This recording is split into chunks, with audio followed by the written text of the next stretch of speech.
Hello, World Wide Web. I'm Dr. Shadow, the internet personality that's here, and welcome to Live and Wired, episode 98, Chainsawliens. And last I saw of Thick Black Daddy, he was on his stream telling his followers that he would be here tonight, but he also said he would be here at 7 tonight, and it's 6 o'clock. To be fair, Live and Wired used to start at 7 p.m., but things got moved around a little, and I think we're all getting used to it still. But nevertheless, joining in the chat for moderation is Under the Veil, and we have a lovely show of entertainment news because, as we all know, that is the only news that is happening in the world right now. On that note, I should probably start off talking about exactly what in heckinate it's 7 p.m. on the East Coast, but we are in Central Time. Both me and Thick Black Daddy. We are both in Texas. Andre says just the Chainsawliens. That's the only thing to really worry ourselves with today. That being, if I can get my brand stuff up, that new Alien movie has been confirmed, and it is being written and directed by Fede Álvarez and produced by Ridley Scott. Now, Ridley Scott had a lot to do with the last two Alien movies that weren't necessarily Alien. Well, there was the... I feel like Ridley probably had a little bit more creative control on Prometheus, and then after the things didn't exactly work out quite as well as the studios were hoping, the studio meddling had a lot more to do with Alien Covenant. But those are a thing in and of themselves. But Fede Álvarez is... I don't know how to pronounce that name, damn it. Fede. Mr. Álvarez is set to write and direct a new Alien movie. Now, he's of course not any stranger to filmmaking. He's been going around the block for a while, and in fact, the story goes that he actually did approach Ridley saying, "Hey, I'd really like to do an Alien movie. I have an idea for an Alien movie, and it would be kind of like this. It'd be really cool. I like the idea. You like the idea. We like the idea. Let's make this happen." And Ridley was there like, "It is a nice idea, but now's not the time." Evidently, a couple of weeks ago, I called him up like, "Okay, now's the time. Where's your movie? Let's see about doing this. It's still up for it." And he was like, "Yeah!" So that's how that went. If I had the power to make a Predator movie, how would I make it? Ooh. See, that's a toughie. Because I always like the Alien versus Predator concept, personally. Like, it's one of the... I feel like my first introduction to Predator was through Alien versus Predator. But, like, video games of Alien versus Predator from back in the 90s... and then early 2000s, before the Alien vs. Predator movies came out and went a completely fucking different direction. And but also, like, the games are a little closer related to the comics, but not really. The idea of having, like, sort of the Aliens aesthetic and bringing in Predators in a sci-fi kind of scenario. But one of the big things about Predator that is really nice about the classic, Predator 2, is that the sci-fi aspect is purely the otherworldliness and the purview of the Predators themselves, rather than it just being, oh, well, we have all this super future technology, but they have future technology. So, but if you just go with something like Aliens, like with the Marines, but in a more real, more down-to-earth, modern-day setting, then you're just remaking the first one. There's a lot to think about. I feel like a lot of these questions I overthink. Like, people will say, "Hey, what's your favorite this?" And I will sit there and parse, because I'm like, I don't want to answer a favorite of just something that I really like that is not my absolute top above everything else. As is kind of how my brain goes. Alien versus Predator versus Terminator. Wild ride of a comic book, yes. But Mr. Álvarez, he did a few movies you probably heard of. The new Texas Chainsaw Massacre, that was Mr. Alvarez right there. And on my channel, I reviewed the Evil Dead remake. That was also Mr. Alvarez. So that's two classic horror franchises right there that he has had his fingers in those pies, and to varying degrees of success. There are some who say the new Texas Chainsaw Massacre is absolutely phenomenal, great little slasher movie. Others say that it's completely lost its idea of any kind of higher level, that elevated horror that Texas Chainsaw Massacre is known for. It's just not there in the new one. Alvarez did the story for Texas Chainsaw Massacre, but did not direct. Oh, okay. Well, so which part was he responsible for in terms of making it not elevated? But he did the Evil Dead movie and the Evil Dead remake, and I did review that, and I feel like that one is actually kind of the opposite opposite issue I had with that. It was Evil Dead, but it was trying so hard to be elevated Evil Dead. It's literally raining blood. You can't do elevated horror with raining blood. But you know what you can do with raining blood? Something I forgot to mention. You can buy freaking cookies. You can buy all the Girl Scout cookies you can. We're still doing that. It's still a long way to go. But gone a long dang way anyway. I just update everyone. The link in the description is still, or should still be going to Mila's Girl Scout cookie drive that we've been working on with her goal of 2,000. She's 6 years old. I don't think she understands what kind of ask that is. But we've hit like 850. 850. Now that's total. That's the entire thing, not just what has been going with with you guys helping out, which is very much thank you. Really like you helping out there. But I saw they had a setup with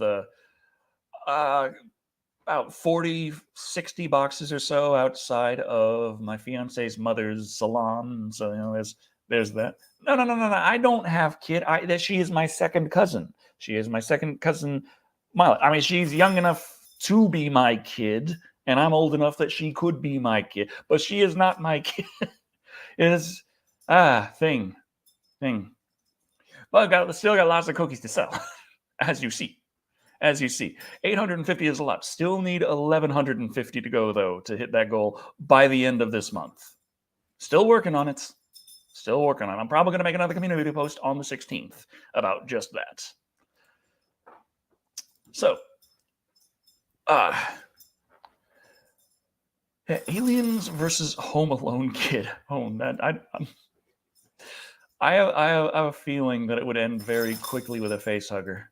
Oddly enough, to the face. Yeah, a new Alien by Fede. I feel like there's all kinds of directions it can go in. If we go with a more like gorehoundy, modern, like modern slasher kind of style, going for the Halloween Kills, Texas Chainsaw Massacre kind of body count and body horror, that might not be too bad for Alien, though Alien, of course, historically, does have a decent amount of psychological aspects to it, and when it tries to go for just the body count, that's when you end up with things like Alien versus Predator Requiem. Though, to be fair, no one actually saw that movie. Are the aliens in pitch black the same as the movie Alien? I do not believe so, but the Alien vs. Predator Requiem was damn near pitch black. Damn near. Godzilla versus Alien. Now that would be interesting. You'd think Godzilla just smash them, but remember they bleed acid. And how effective is that acid on the guy right there? And it's like there's a lot of them. There's a lot of them that do the crawly crawl, and and just imagine facehugger gets them, and then just chest burster come out, radioactive kaiju chest burster. The world is fucked. The world is fucked at that point. Let's be honest here. It's not going to work out after that. But nevertheless, this brings us to our poll for Live and Wired this episode. What other classic horror franchise could Fede Álvarez write and direct a new entry to? Now, we have plenty of options to choose from. There are, classic horror franchises still getting movies made on them, but let's be honest here. We have Hellraiser. Hellraiser. That could use a decent entry for once. Friday the 13th, I didn't think the remake was that bad, but it didn't really keep going, so that can't be that good. Nightmare on Elm Street. No one liked that remake. The Exorcist. That could be an interesting one because, of course, the original is a classic and is very. It's got its effect. It's got its gross out kind of horror, but also it's got plenty of psychological kind of religiosity. It scare you to God. So you're gonna leave that theater, you're gonna go down to the church, and they're like, "What happened?" And you're gonna start puking pea soup all over the place, and they're like, "Come right this way," and that's how that works. But the sequels to The Exorcist, absolutely insane, something to work with. And finally, the series that for some reason has a lot of entries, and no one can figure out why, Amityville. We got that poll going on the community post page on my channel. I'll be sharing the link out to the chat momentarily. And there it is. Right there for all to see. So if you can't see the chat, you can just pause real quick and type that in, and by the time you're done, the poll results will have already been read, and that's better luck next time. Also, we did have a on-topic super chat from Sebastian Imond. Alien movie by Fede Álvarez has got to be better than the artsy schlockfest in Alien Covenant. Also, I admit guilty. Saw AVP Requiem. Did you really, though? I feel like you got to pause every frame and adjust the brightness in order to actually get something visual out of that. Can you? Well, maybe not from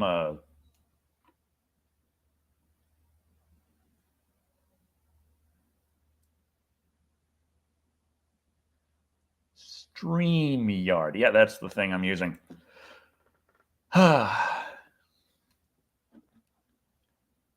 New Predator movie as a prequel. Well, that could be interesting because there's a lot of history to go into Predator. Like in Predator 2, they showed that the Predators had been kicking around for like ever. So yeah. Then in Alien versus Predator, they're like, "Hey, it's Antarctica, but it's Egypt, but it's mine. It's anything that there's a pyramid. The pyramids look really important. So let's roll it up together, throw it in Antarctica, because the Predators who only show up on the hottest summers because they like it hot would clearly still keep coming to Antarctica millennia later, even if it's now a frozen fucking wasteland. Because old maps said it was hot, so it's good enough. I'm excited for the Alien TV series. Honestly, think it's going to suck. Haven't seen too much on that myself, so I can't really comment one way or another on that. So let's see. Should move on to the next topic. Yes. So, scientists have been studying ants lately, and this might seem a little bit off topic for this kind of show, but it's going somewhere. Trust me. They're finding that, well, the way they describe it is that ants use algorithms similar to those of the internet, which is a hell of a way of wording that.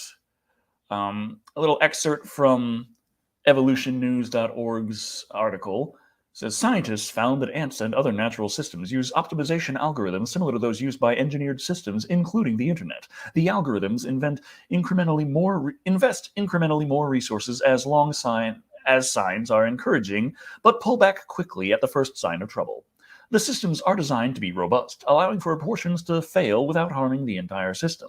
Understanding how these algorithms work in the real world may help solve engineering problems, whereas engineered systems may offer clues to understanding the behavior of ants, cells, and other natural systems. Now, The thing about this, ants invented the internet. Quite possibly, it's the hive mind, as it were. But the thing about ant algorithms, I think that kind of makes sense because ants do work together in large systems cooperatively, and let's face it, ant brains aren't that big, and that's one big problem with artificial intelligence is that computers aren't really that smart. Like, there is a lot of shit going on, kicking around neurons in a big old human brain. The mass is so much more than body mass. Is why we so sweet. We the brain ones. It's big brain time. We the brain ones. We smart with the brain parts. We figure out the things, and we can build. Yeah. Whereas ants have tiny brain parts. It's kind of even like, do you really call that a brain? Technically, I don't know. And YouTube is run by ants explains a lot effectively. So algorithms work to try and simplify complex tasks by breaking it down into simpler kind of exercise and understandings. As do ants. They try and figure out what they can do in order to accomplish whatever it is they're working on. And they have problems that arise because of this very simplistic thinking, such as the death spiral, when a section of ants loses its pheromone trail from the hive, and all they know how to do, is follow each other. And they will continue following each other until they die of exhaustion. So that just the whole thing, algorithms similar to those of the internet, that's not necessarily a good thing. Just saying, like, algorithms are not the be-all end-all. AI is not necessarily a solution, especially if you're training a neural network and you train it in the wrong thing accidentally. The idea of neural networks and artificial intelligence is very interesting kind of computer science there. But the real fun is when you see the various ways in which they royally fuck things up. Like a classic thing is the trolley experiment and the trolley the whole thing is like, hey, do you pull the lever to hit the one person, or do you leave it and do you hit the 5 people? The idea of that is, oh, well, you'll be doing less damage, but you'll actually be responsible for that damage versus the 5 that you'd be able to say it wasn't your fault in the first place. But the thing with AI is they just try and find out how to solve the problem you give it in the simplest way possible.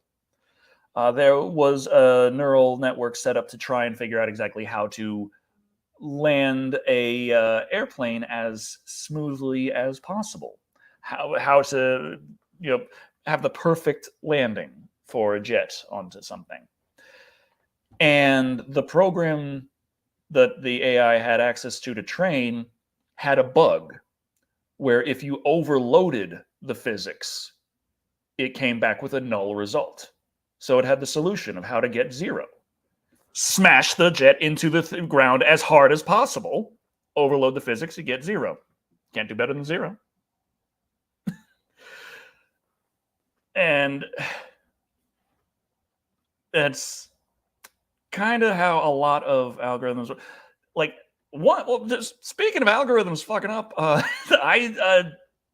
yesterday I uploaded a new review for the March of the Clowns, and it was hit with YouTube's Content ID algorithm for a completely different movie.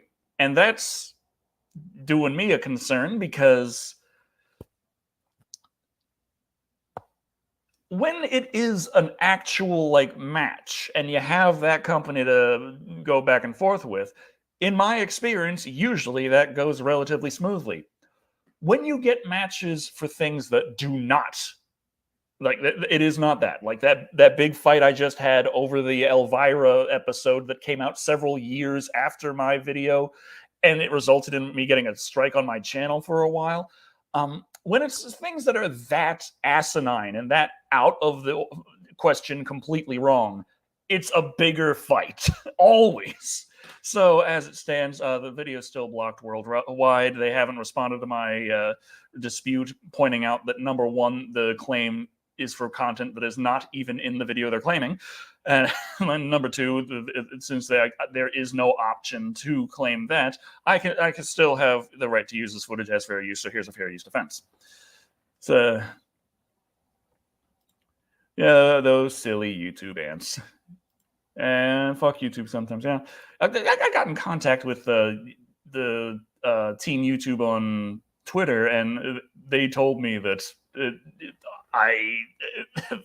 that AdRev, the company responsible for the copyright management of the episode of Elvira that came out several years later, because that episode of Elvira used Evil Bong, AdRev therefore now owns the copyright to Evil Bong and have the right to strike my channel for using Evil Bong in a previous episode. It's like, no, that's not how licensing works. What the hell are you talking about? So I'm thinking like, hey, maybe I could just, for one of my episodes, license a few seconds of a song, spend like $50 for that, and then I can just copyright strike every single video ever made, no matter when, and suck in ad revenue, become a millionaire overnight for $50. Seems like a plan. YouTube seems to say that's how you do it. Jesus Christ.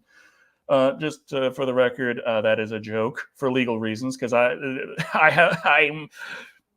have a sneaking suspicion that if someone from YouTube will catch me saying that, and they'll hold up the part in the terms and conditions where you're not allowed to tell people to break the law, and it's like, I'm not. It's a joke. I'm not. It's a jokey joke. People understand the humors. The humors. I make the jokes. Anyway.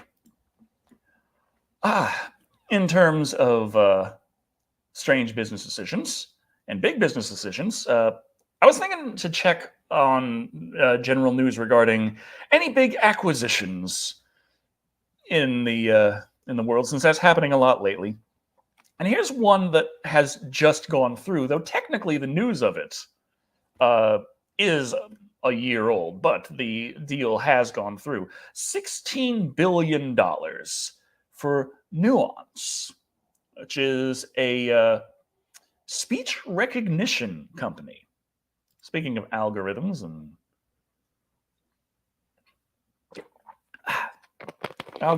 and computer science, speech recognition, interesting one. I mean, clearly something that Microsoft would have some interest in, but at the same time, don't they have a lot of their own speech recognition stuff? I mean, they already had Cortana working on Windows and all that, so. Yes, I forgot to silence my phone again. I should probably silence my phone now.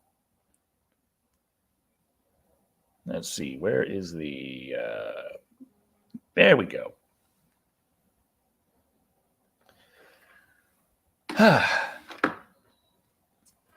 Yeah, the speech to text is off. That is true. That is true.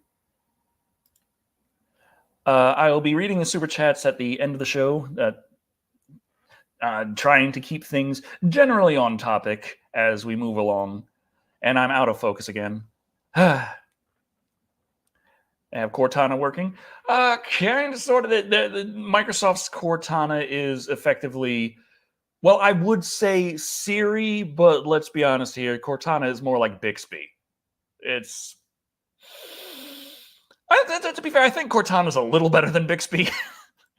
Bixby is... Oh, God, I do not like Bixby. I got Bixby on my watch. I'm like, Bixby, could you message Charlie? Oh, well, no, Bixby, don't. No, Bixby's trying to listen now. Bixby's all like, no, Bixby, go away.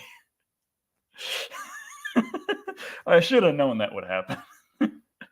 But the thing, Bixby's big problem is it's stupid as shit. No, Bixby, go away. Your screen wasn't even on. Bixby doesn't know how to play Despacito. I could try and ask. Hey Bixby. Hey Bixby.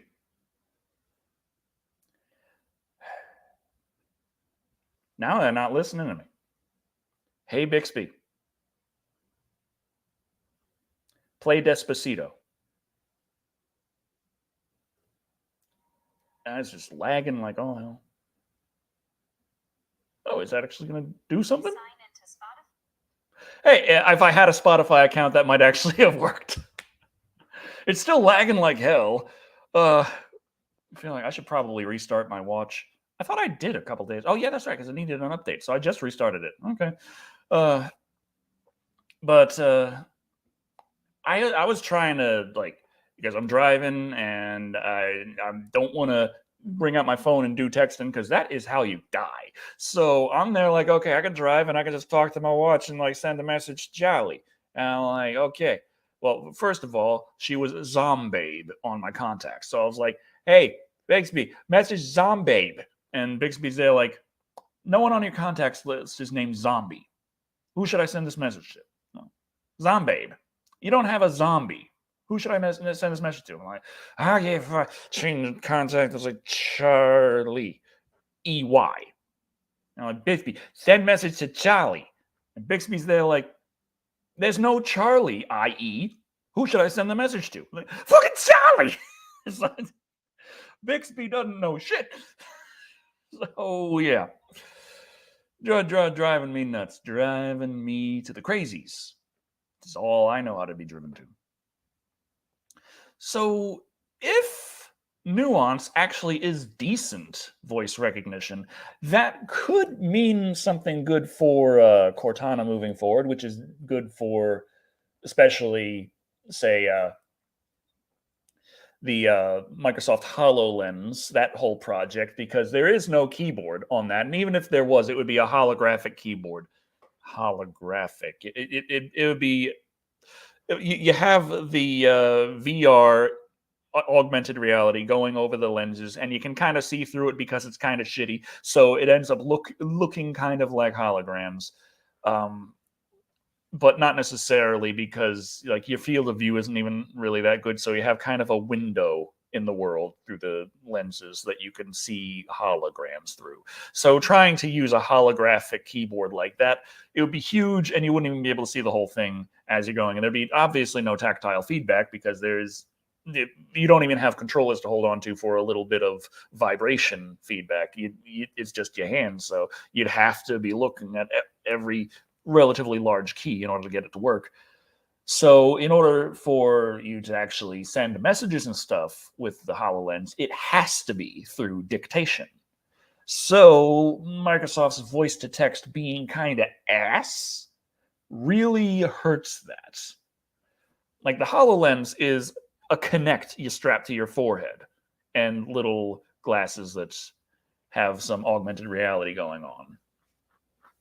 When a Charon, you're going to drag race? I don't know. She got a pretty nice little. Wow, I don't know, because the joystick has an issue where sometimes it doesn't start right away, and you go forward. There's always a big loud click and a delay, and then it goes. So you'd probably be able to start off pretty good, but she does have a pretty high top speed and especially a very good range on that chair. So.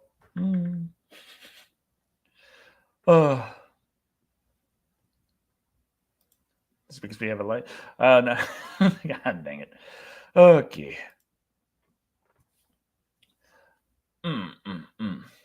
Okay, before we move on to the next thing, I have not yet seen Scream 5, though that is on the list, because they are working on a Scream 6. Scream 5 was supposed to be like the big final send-off, so they're all into it.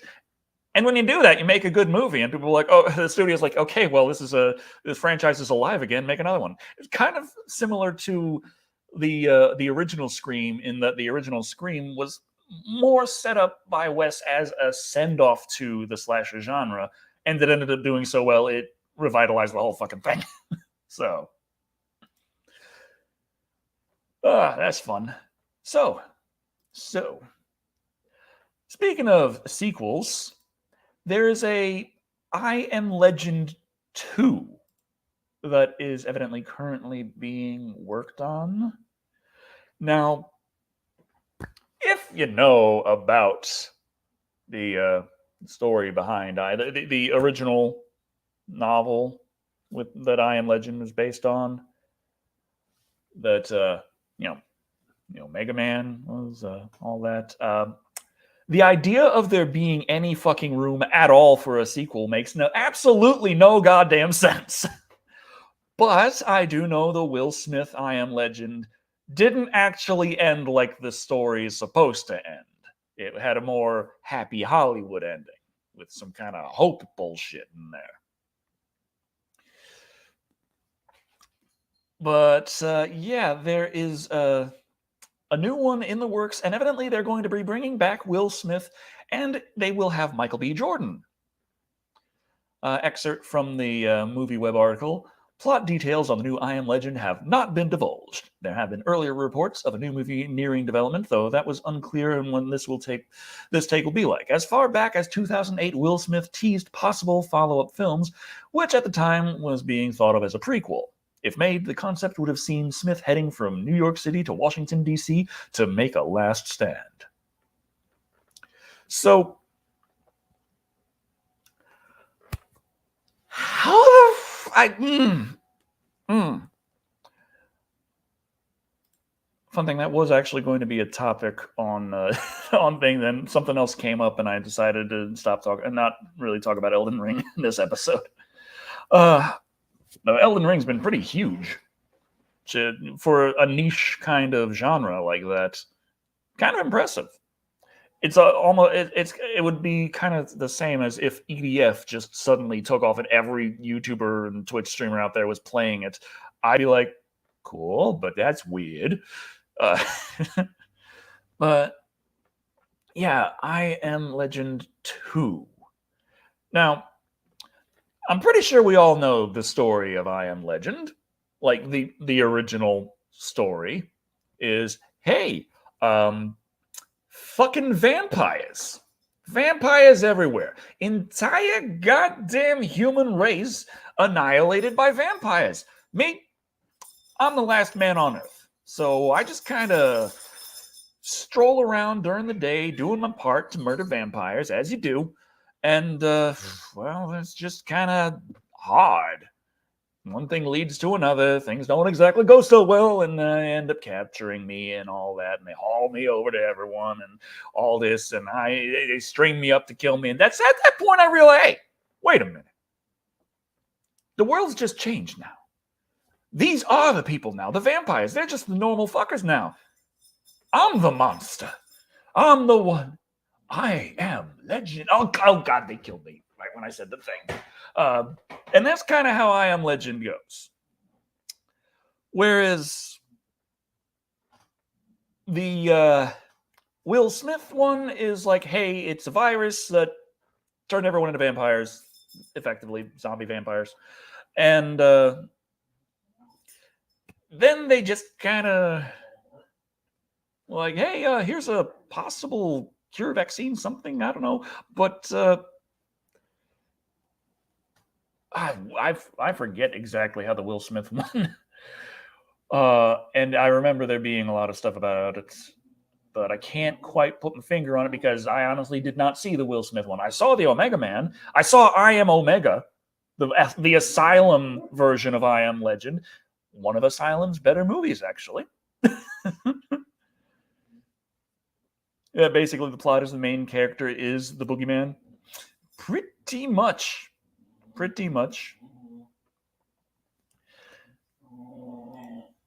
Zompires, vampies.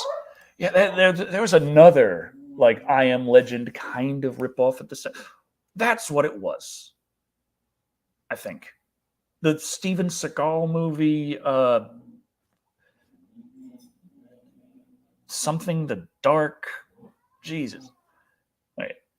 So he blew himself up at the. Okay, so he still went out with a bang. So that's still kind of like.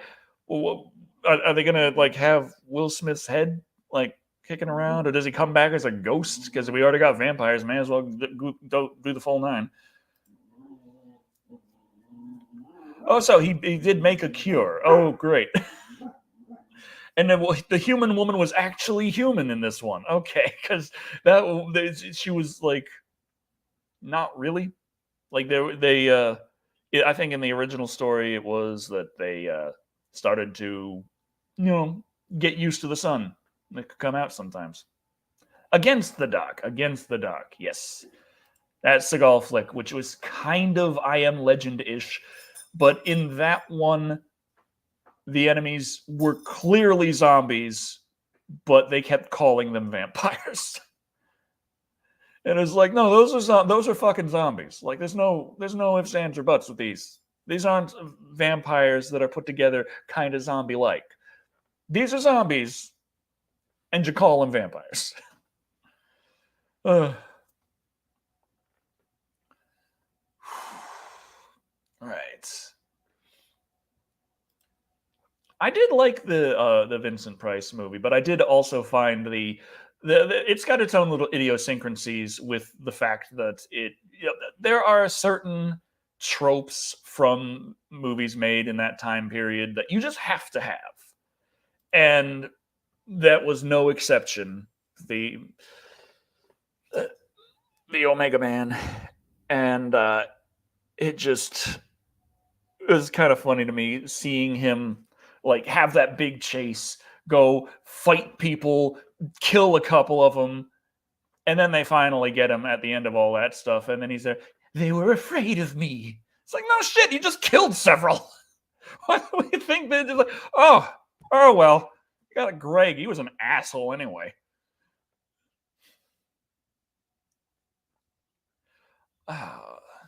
Supposed to be a World War Z sequel in the making. Damn, that's gonna be tough. There's no letter after Z. Well, at least not in the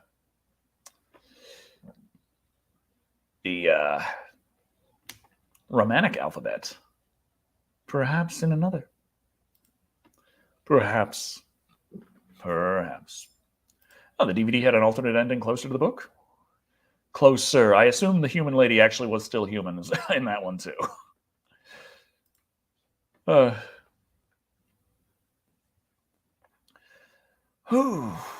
I'd say about slightly over half the show, close to 60%, 70%. Okay, it's a lot. I was talking about the Fede Álvarez directing and writing a new Alien movie.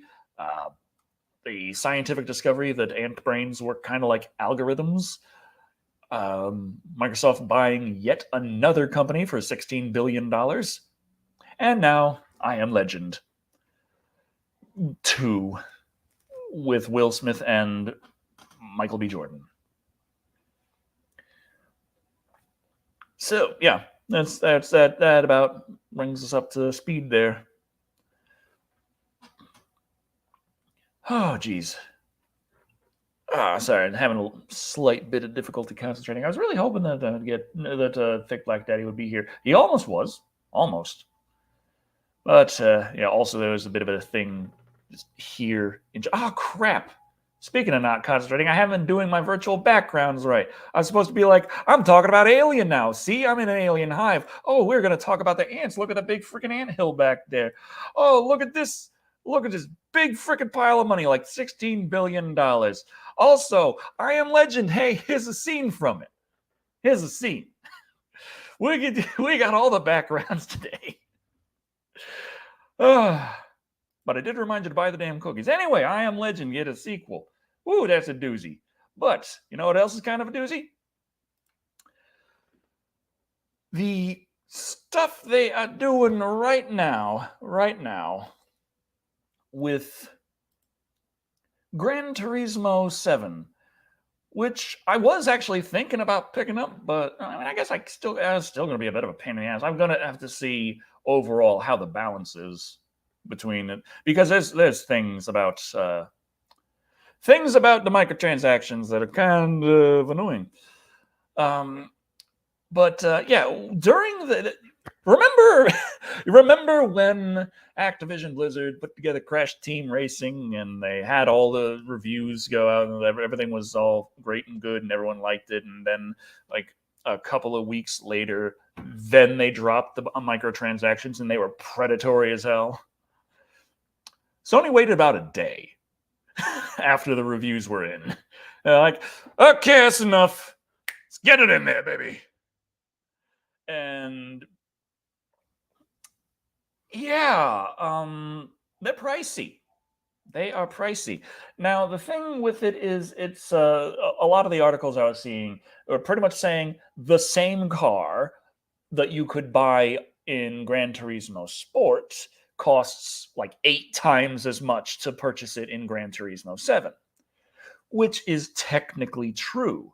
But one of the big reasons for that is because of the way that it handles how it goes. And the way it handles it does also technically mean that there is no car in Gran Turismo 7 that you cannot earn through actual gameplay. But, and this is a pretty big but, the ability to earn the cars in regular gameplay has also been kicked in the ass. Because one of the things that was always there, and people were having a hard time figuring out why it was set up like this, is, in Gran Turismo 7, in Gran Turismo in general, you earn credits from racing, and you buy cars with credits. In the previous Gran Turismos, you could sell the cars you had or the cars you won that you didn't want and get a good lump sum of credits for that.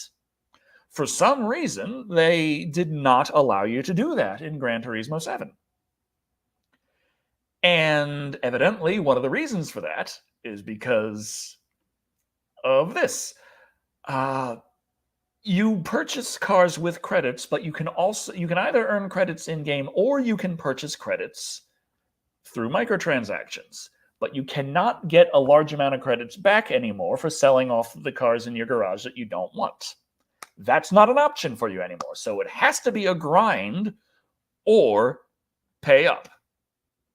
That's just kind of how it's set up now. And the prices, like I said, certain cars that were available for $5 as a microtransaction in sports, to purchase the credits was required to buy those cars in 7 is closer to $40. Certain cars in Gran Turismo 7 are so expensive that if you were to buy all of the credits you need to purchase the car, you would be paying Sony $200 for your virtual car. Now, you can earn it in-game, and I don't have the game. I don't know exactly how quickly you earn credits in-game, because one thing is, I play a lot of Phantasy Star Online 2 New Genesis. Star Gems are the paid currency that you can also earn in-game. If you purchase Star Gems, they're pretty fucking expensive. But Star Gems aren't really used for all that much. And if you can earn quite a lot of them in-game. So, one of the things that Star Gems are very useful for is to purchase the material storage option. Otherwise, any kind of material just goes into your inventory and you only have so much of that. The material storage can hold thousands. Your inventory can only hold 100. And through a normal gameplay session, you're going to pick up 40 or 50 pieces of materials. Now, the material storage, very useful, costs a few hundred Star Gems in order to actually purchase 3 months. You can buy it in 1 month, 2 month, or 3 month increments. Costs less overall if you get the more months. But if you were to pay the money to have the Star Gems to purchase that, it would cost, because you get that. Yeah, it's 100 Star Gems is $4, I think. And that's 900 Star Gems for 3 months worth. So that's a lot. But you earn star gems out the ass for generally playing the game and doing some quests here, some quests there. I've got, I think, 10,000 star gems in the bank. I never bought star gems. I just have star gems out the ass. It's how the game works. so yeah. Review popular game storylines. Yeah, you don't want me to review the storyline in in Phantasy Star Online 2 New Genesis because number one, it's kind of ass. Number two, it's not even done. It starts off being dumb and then it just doesn't continue. And they're like, let's keep playing for a few months and we'll release the next part. And I'm like, you're lucky your combat's so fun. Star Trek Online is also pretty bad with Zen prices, and so the only real way to get them without paying is having the lifetime subscription, just $300. Oh boy. So yeah, I'm thinking if you can earn credits in the in Gran Turismo 7 quickly enough, like I want a personal breakdown of to get the $200 car. We already know to buy the credits is $200. How much gameplay does it take to earn the $200 car? That's the question I got. Because yeah, that's the thing with when Star Wars Battlefront 2 first came out. There was the breakdown of there's all of these awesome characters you want to play as. You can either buy them for several $1,000s to get all of them, or you can play to unlock them, and you'll only have to play for like 15 years and something like that. I can't remember what the hell. It was something ridiculous on both ends of the spectrum. So people are reacting very badly to the microtransactions in Gran Turismo 7. They just dropped after the review period, which is shady as fuck. But at the same time, I have not personally seen a total breakdown of gameplay to price. I've seen the price breakdown, and it was pretty bad. But what's the gameplay breakdown? Because the price breakdown for Star Gems is also fucking terrible. But it's also, you don't even have to think about You don't ever have to buy Star Gems. Like, who the hell? Like, what the fuck can I get with Star Gems? Oh, that's right. I can get shit that I can get in-game easily as well. And I think, like, certain resources can be purchased with Star Gems, but I already have like tens of thousands of those anyway. I don't need that. Oh well. Should be moving on to the lovely poll results. Coming in on the last couple of minutes of the let's see, where is it? There we go. Talking about the poll in relation to Fede Álvarez's new Alien movie in the works, and therefore, what other classic horror franchises could he potentially write and direct a new entry for? As I speak in pauses, as you do. Okay. Well, we got 339 votes out of like less than 100 viewers. Maybe I should just put it in the chat. Okay. So coming in at 8%, merely 8%, we have The Exorcist. I personally was expecting that to be a little bit higher, as it just barely beat out Amityville with 10%. And then coming in at a respectable third place, A Nightmare on Elm Street with 20%. And then Hellraiser at second place with 25%, meaning that number one with 37%, not nearly the blowout that some of these polls have been, but still very, very strongly in first place. We have Friday the 13th. Very nice. Very nice. Okay. So now it's time for everyone's favorite part, general discussion. And I can look at those lovely super chats that I was supposed to get to at some point. As soon as I figure out where the heck they are. There we are. Okay. All right. Now, okay, the first two I did take care of because they were on topic, so I figured may as well. So following that, Cerebral Tactics Triple X dropped $5, saying the new Jaws movie should include a tunnel they built to get to and from Amity. Bruce is hooked by a helicopter and pulled through the tunnel.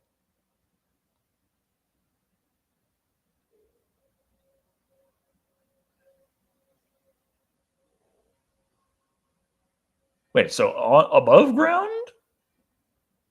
Like they get the shark just going through a driving tunnel? Like I'm here on my commute to work and a freaking shark is just right there. Oh God, that about right? Ah. The kid dropped $2 asking, "Can I send you a trailer I was involved in?" I mean, you can. I don't. Sometimes I get a few messages here and there from people showing me a movie that they made that they're like, "Could you review this?" And it's less than 10 minutes. It has their 4-year-old daughter in it. It is clearly not like movie. Like it's not something that I would cover. And I'm just there like, what the, huh? What did I watch? I'm confused. But potentially. Okay, Cerebral Tactics. Okay, I already did that one. Sebastian Emond, with how effed up YouTube's content and copyright restrictions are, ever considered moving to VO? Well, the problem is YouTube also has like all the eyes on it. So like my big thing is I'm trying to get the YouTube stuff to the point where I am pulling in enough extra money that I can actually diversify a bit. Like I have ideas for several projects that would also technically be something I could do as sort of a business. Like, hey, I've got a game I want to make. I got a movie I want to make. Things that cost money, but technically could make money. And just general stuff like that. I'm trying to. I don't feel good having all my eggs in the YouTube basket. It's definitely not a good feeling. But unfortunately, I don't have enough extra eggs to buy another basket with quite yet. What will be Tarantino's final movie? Asks Cerebral Tactics.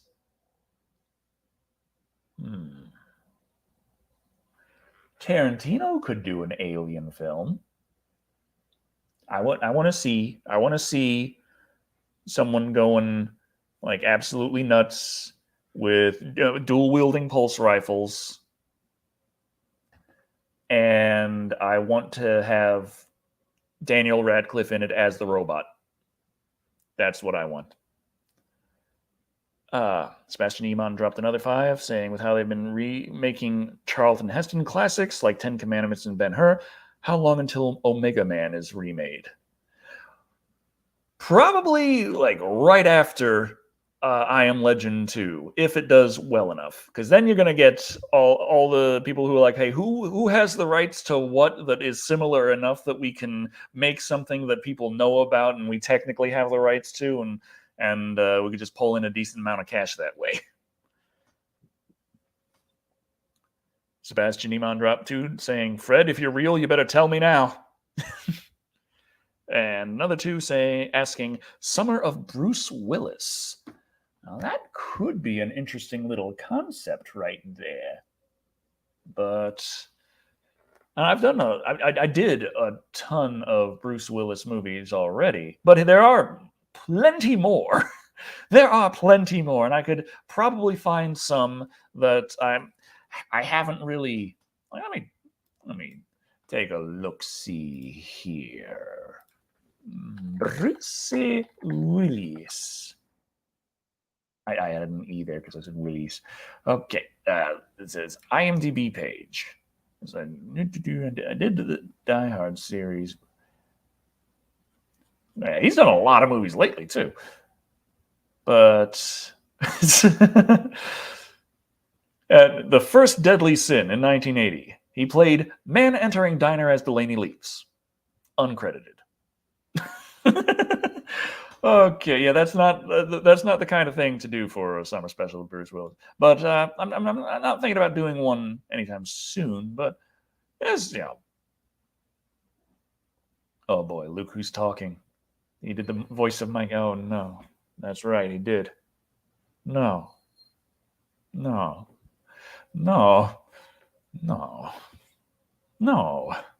Anyway, no. Okay, in Loaded Weapon 1, he played man whose caravan is attacked. Uncredited. Oh, gotta love that. How's it going? Well enough. The last review that went up was actually monetized, which was nice. It was a bit of a change of pace. The next review that's going to be going up is also monetized, which is funny because it's an Asylum film.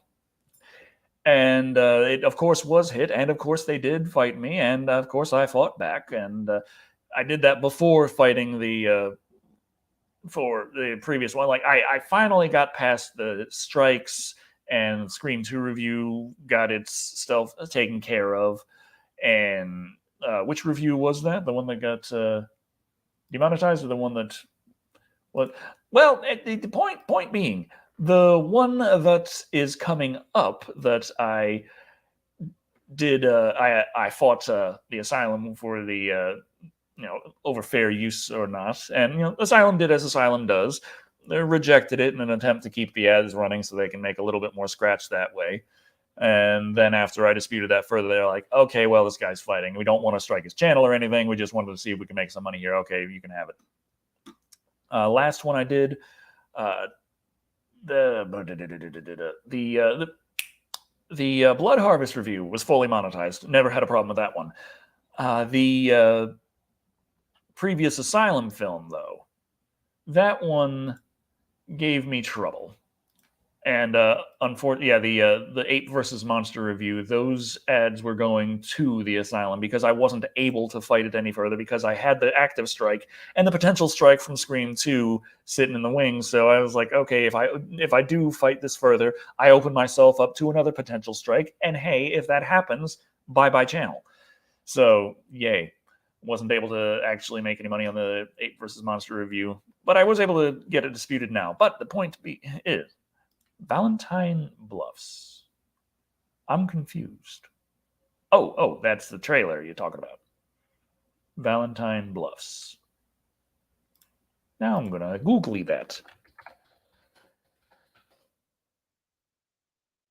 Okay, that's an actual place. Okay, that's not going to help. Oh, wait. There's an Indiegogo involved? My Bloody Valentine fan film. Is that what we're talking about here? Okay. Raised $42,933. Not bad. Watch the Galaxy of Terror review. That's the most recent one. So Galaxy of Terror was demonetized because, in accordance with the rules, I did actually mention that the worm fucked the lady to death. And that is, you're not allowed to talk about the intercourse. Fortunately, with how frickin' raunchy and lewd Blood Harvest was, no one ever actually had sex in it. So that was fine. Have you sent the loved one's thoughts? I have not. But I do have to go over the shameless self-promotion. First of all, that upcoming review I was talking about. Here it is.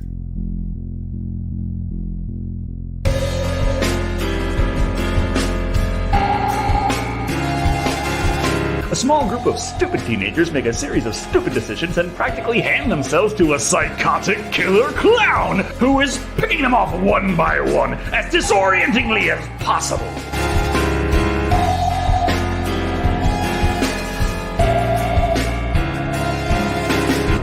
The walls are still reinforced. There is no way out. word for it.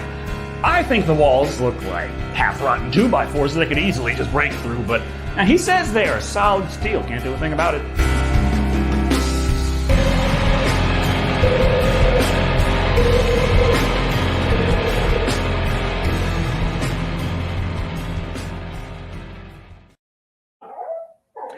And yeah, that was a bit of an editing mistake. Unfortunately, I guess when I was moving the clips over, it overlapped slightly. And loop. And Premiere doesn't tell you when it's doing that because it's professional editing software and it assumes you know what you're doing. Unfortunately, I don't. So there was that. So that's what's coming up. Clown. I swear it's not a re-upload. And just the Asylum movie called Clown that came out in 2019. But that's also fully monetized. The one following that, I'm currently fighting copyright on, and I'm hoping that I can get back going. I might have to delay that if they give me too much trouble. Hopefully not delay it past the March of the Clowns, but I'm working on the next review past that anyway. This has been a hell of a couple of weeks. Things have been very, very hectic. And fortunately, I've had these videos done ahead of time because otherwise we would have missed weeks. We would have had points where I was like, hey guys, I was trying to get back on schedule, but now I'm fucking not. Woohoo! So I'm going to be trying to keep everything on schedule still. Yeah, Thick Black Daddy should be over on his Twitch doing Twitch things. Might be playing Elden Ring, not sure. Charlie's been playing the hell out of Elden Ring. She's doing really good in it. I've been trying to play Elden Ring. I don't do really good at it. I'm like, why do I press the dodge button? And then he doesn't dodge, and then he gets punched in the face, and then he dodges a second later. You son of a bitch. Also, while she was playing Elden Ring, there was another thing that happened that's kind of took us by surprise, where someone just barged into the house. And yeah, evidently, we did some digging, and yeah, the town's got some new burglars that do that. They just, in broad daylight, go into people's homes and take their shit. They were a little bit surprised to see Charlie there, and I guess they were a little confused by a girl in a wheelchair, and actually backed out without stealing anything. Then I opened the door, and they're like, and they left, and we're trying to wave them down, like, what the hell's going on? And they didn't seemed too interested in talking, but upon further digging, found out that, hey, the guy just got out of jail for burglary. And oh, gee, look at what they're fucking doing again. So yeah, that's taken up a little bit of time over the last couple of days. Getting a new security camera system. I just got that today. I'm gonna have that taken care of. Also, I got a new little thing here. Not loaded right now. Like, you see. Not loaded. Very nice. I already had several guns, but I wanted something a little bit more carryable. Like I love my Taurus Judge, but it's a big, bulky motherfucker, and it's only got 5 shots, and it takes way too long to reload. 12 rounds of 9mm in this magazine. That'll do some nice. I got the easy thumb safety right there, so that's fine. So I've been keeping that nearby just in case I get someone coming in the house. Well, we can also keeping the doors locked a little bit more. Keeping the doors locked. What's the word I'm looking for here? More assuredly. So yeah, that's the thing I've been doing. Anyone curious? This would be a Taurus G3C. Subcompact 9mm, cheap as all hell, but still reliable. It's not high point cheap, almost, but not. Just like I said, we're not exactly swimming in the funds right now, but at the same time, I really don't want anyone stealing my shit. A little bit more caring. I guess there's that. Well, I don't know how caring that is. But yes, Under the Veil is still working on her channel, link in the description. I have not checked if you got any. I know like things have been rough for everyone, so I'm not sure if you've gotten video out lately. I assume that you'd send me a message if you did, though, so I could more effectively shill for that.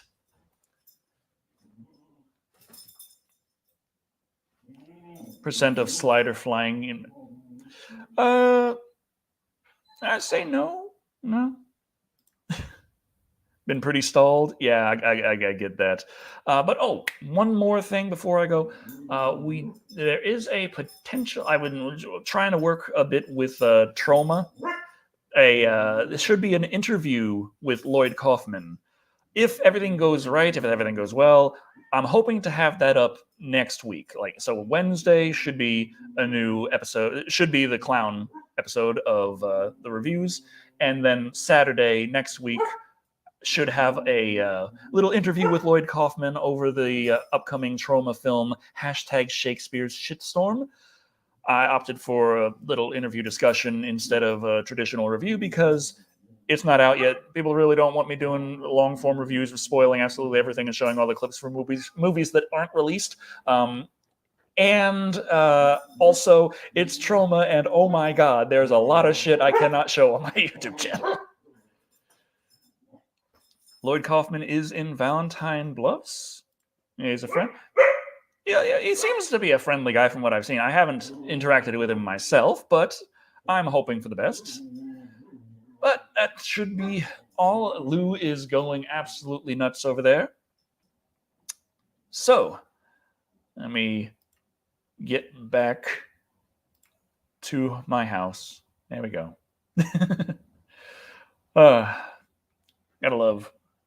Gotta love my green screen home.